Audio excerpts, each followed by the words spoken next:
Os voy a contar las técnicas para la investigación de los BODIPIs como sondas fluorescentes realizadas en el Instituto de Química Orgánica General, el CSIC. Es una presentación de un trabajo de TFG de grado superior, pues en el cual explico las diferentes técnicas, en qué consisten y sus características. Para empezar os voy a explicar la introducción, en la cual los BODIPIs, que son sondas fluorescentes, tienen esta estructura que les permite absorber una determinada longitud de onda de luz ultravioleta, por lo tanto hace que se vean fluorescentes, como podemos ver en la imagen. Este fenómeno se puede explicar con un fenómeno de absorción de la radiación que pasa a la molécula de un estado excitado a un estado basal. Esta relajación se puede transferir de varias formas, una de ellas a una alta longitud de onda, lo que hace que se vean fluorescentes. También otra característica muy importante es su fotoestabilidad, ya que su fotodescomposición puede producir sustancias inactivas.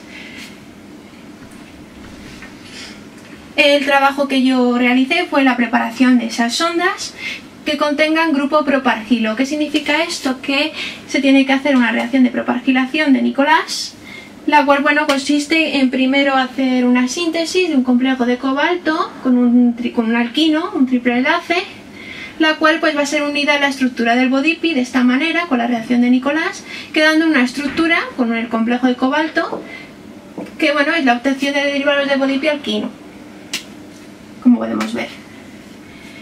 Para que luego sea posible que un grupo acida, que es un nucleófilo, se una a un alquino, un triple enlace con química click. Aquí lo podemos ver representado, es un catalizador con lo que se une, quedando esta estructura.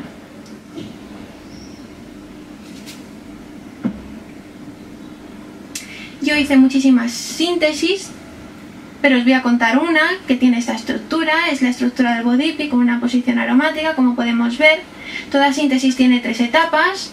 La primera es la condensación pirrólica, cuando echamos el 2,4 dimetilpirrol con el ácido, de tal manera que ataca al electrófilo, que es el ácido. La segunda es la oxidación, la cual se basa en que las dos unidades pirrólicas se unan, y la tercera es añadir el ácido trifluoruro de boro y etiléter para que crea una complejación con el nucleófilo a la base, que va a ser la trietilamina.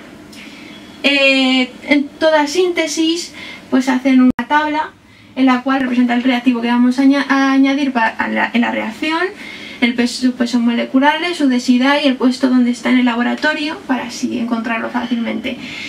Con estos 3 pilares, 4 con la densidad, podemos calcular la masa y el volumen que hace falta para echar en la reacción cada reactivo. El número de equivalentes depende de la estructura del BODIPI. En este caso vamos a partir de trietilosimetilbenceno, que va a ser el compuesto de partida, el cual va a hacer que en dicha estructura se ponga aquí la posición aromática. Lo segundo que vamos a añadir es el diclorometano, que es el disolvente que usamos siempre por su baja polaridad del equipo SPS, que va a estar fuera de contaminantes. El siguiente paso sería añadir el 2,4 dimetilpirrol con el ácido, para así realizar la primera etapa. La segunda etapa sería esperar un rato para que se produzca la oxidación, y la tercera añadir el ácido con la base para que se neutralice. Toda la reacción se realiza de la siguiente forma. Se pone como vamos a neutralizar una reacción exotérmica, por lo tanto hay que hacerlo en un vaso de igual a muy baja temperatura, a menos 30 grados, y para llegar a esa temperatura con nieve carbónica más acetona y un termómetro para controlar la temperatura se llega. El globo es un gas, argón, para crear una atmósfera de argón, ya que así evita descomposiciones, contaminaciones en la reacción, etcétera, etcétera. ¿Y cómo sabemos si la reacción ha terminado? Hacemos una cromatografía en placa fina. De esta manera. Aquí está donde hemos pinchado la reacción. Esto sube, los compuestos suben por la placa, de tal manera que cuando ya tengamos el compuesto que queremos, paramos la reacción. Y así, de esta manera, sabemos si ha terminado. En este caso ya sabíamos el compuesto que queríamos obtener, que era este, pero siempre se suelen tener 3 puntos de aplicación. Uno es el punto de partida, el segundo sería la mezcla de la reacción y el punto de partida, y el tercero sería la reacción. Así sabemos y comparamos entre la reacción y el punto de partida si ha terminado o no la reacción. Una vez que ha terminado la reacción, pues pasamos al siguiente paso. Estas cromatografías en placa fina, además de usarse para las reacciones, también se usan después de una columna cromatográfica que hacer placa de todos los viales, y se hacen de la siguiente forma: en una cubeta añadimos un dedo más o menos aproximadamente de una mezcla de sanoacetato, cuya proporción va a depender de la polaridad que requiere el compuesto para que éste suba por la fase estacionaria, que va a ser la placa. Dicha placa es un papel de aluminio recubierto de gel de sílice, en el cual, bueno, pues pinchamos con un capilar, que siempre vamos a limpiar, una gota del compuesto, de la reacción, de un vial, etcétera, etcétera. Lo pinchamos, lo ponemos, cerramos la tapa para que no se evapore y esperamos a que suba. De esta manera hacemos una cromatografía en placa fina. El siguiente paso, una vez que hemos terminado la reacción, en este caso, como había un exceso de ácido, también sirve para neutralizar complejos de yodo, por ejemplo. Se utiliza un embudo de decantación. La fase orgánica de la fase acuosa. Esta es la reacción, se echa la reacción por el embudo de decantación, la cual, pues bueno, va a ser la fase orgánica, lógicamente. Siempre se lava con mucho diclorometano para que se disuelva todo el compuesto. La fase acuosa que vamos a echar después puede ser agua o, bueno, lo más común es una disolución de bicarbonato, una disolución de clorhídrico al 5%, y en el caso de que queramos neutralizar el complejo de yodo, como ya he explicado, pues sería una mezcla una disolución que es una mezcla de tiocianato con bicarbonato. Una vez que ya esté la fase acuosa, se tapa el embudo, claro, siempre con la llave cerrada, lógicamente, se agita, se abre la llave para que salga el gas, se vuelve a cerrar, se agita otra vez, se hace varias veces, luego se coloca otra vez sobre el soporte, se quita el tapón del embudo para que se separen las dos fases, y bueno, se abre la llave, sale la fase orgánica por abajo y la fase acuosa siempre la quitamos por arriba. Una vez que se hace esto varias veces y ya tenemos la fase orgánica en un Matracer-Meyer, pues se filtra. Se filtra con sulfato de sodio anhidro, que lo que hace es todas las moléculas de agua, todo el agua que haya en la fase orgánica, se adhiere al sulfato de sodio, pasando por el embudo con un filtro de pliegues, y sale el compuesto sin el agua y sin humedad. Se suele echar en un embudo, se suele echar en un matra de fondo redondo para luego concentrarlo en un rato a vapor, etcétera, etcétera.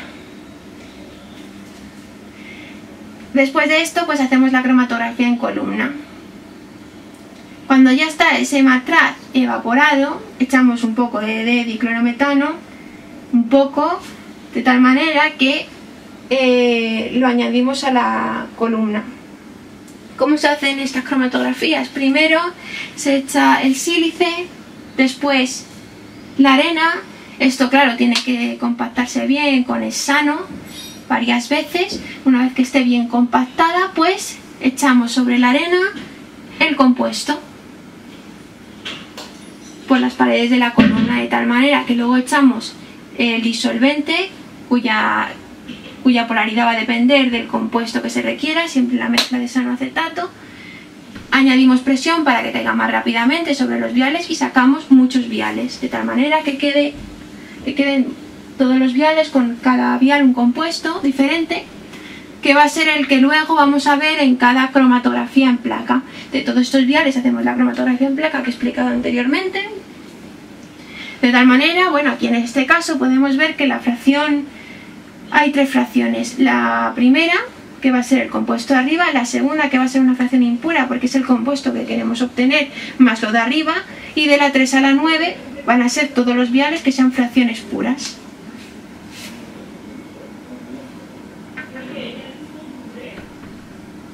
En el caso de que no se separe bien con una cromatografía en columna, pues hacemos una preparativa. De tal forma que, bueno, lo hacemos igual que una cromatografía en placa, lo que pasa que ahora la placa va a ser de 20 por 20 y bueno, los puntos de aplicación van a ser varios sobre la parte inferior de la placa. La mezcla va a ser la misma, cuya polaridad requiere del compuesto, sube y bueno, pues tiene la peculiaridad de que luego rascamos sobre dicha placa con una espátula para obtener el compuesto que queremos, y para quitar el sílice del compuesto se pone sobre una pipeta Pasteur gracias a un embudo, o sea, todo lo que hemos rascado se pone en una pipeta Pasteur, echamos acetato, que es muy apolar, para que caiga aquí todo el compuesto, de tal manera que la sílice queda blanca y todo el compuesto queda sobre el matraz. Este matraz se concentra en un rotavapor. ¿Cómo se concentran todos estos matraces? ¿Cómo se concentran todos estos compuestos? Pues de la siguiente manera, con el rotavapor. El matraz se pone aquí con el compuesto que queremos concentrar, se aprieta bien, el motor gira, lo dejamos siempre sobre un baño de agua que siempre va a estar a 40 grados, más o menos. La presión es, dependiendo de el disolvente que vaya a estar aquí, pues la presión puede ser una u otra, gracias a una tabla que tenemos al lado. La cual, bueno, los disolventes casi siempre son hesano, acetato, en el caso de que queramos reciclar, o diclorometano. De tal manera que la presión hace y la presión y el baño de agua hace que el disolvente se evapore, que llega al refrigerante, el refrigerante lo condensa y cae sobre el matraz colector.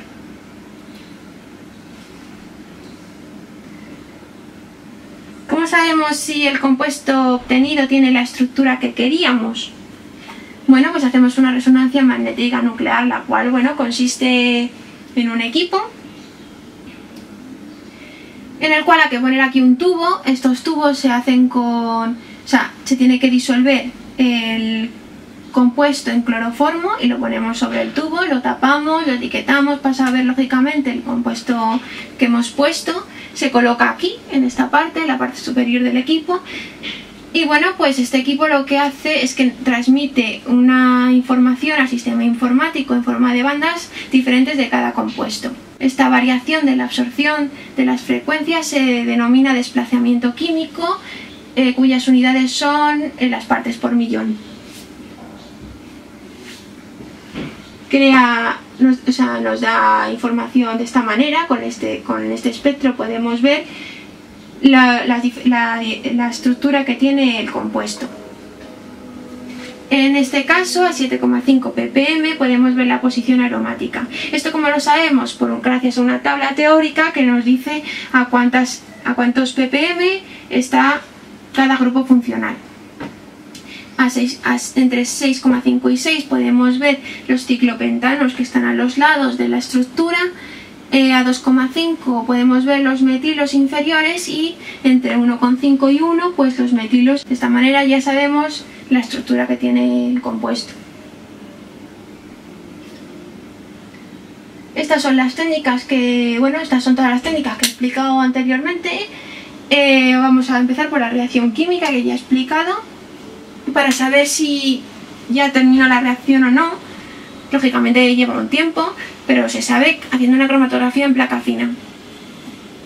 Si ha terminado, pues el siguiente paso sería hacer una extracción. En el caso de que haya una neutralización o un exceso de ácido, se hace una extracción. Si no hay que hacer una neutralización ni nada, pues no se hace extracción y directamente se concentra el compuesto.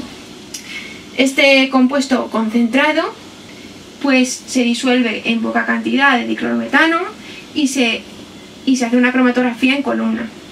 De cada vial que sacamos de la cromatografía en columna se hace una cromatografía en placa fina, Y después, bueno, la fracción pura e impura, pues obtenemos el compuesto gracias a la fracción, o sea, a dichas fracciones de cada vial, que luego se concentra, se pesan para hallar su rendimiento, y después de eso pues se hace una resonancia y un espectrofotómetro de masas.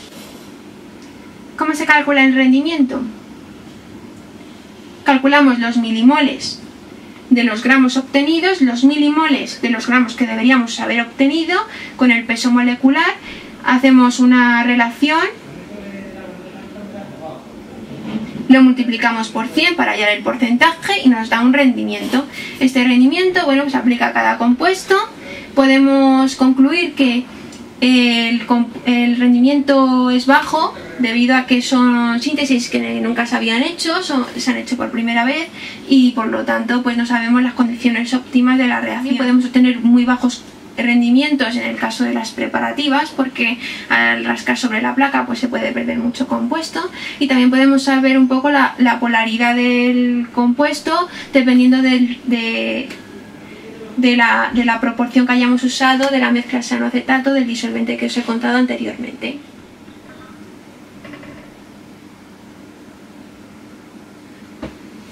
Gracias a todos mis profesores por darme la oportunidad de trabajar en el CSIC, a mis compañeros, mis amigos, mis tutores que me han apoyado y me han ayudado en esta rama de la química, que quiero seguir estudiando, quiero seguir aprendiendo. Esta presentación va relacionada con este trabajo, pues bueno, el cual consiste en poner todas las síntesis que he realizado. Todo lo que he dicho está aquí puesto de forma más ampliada.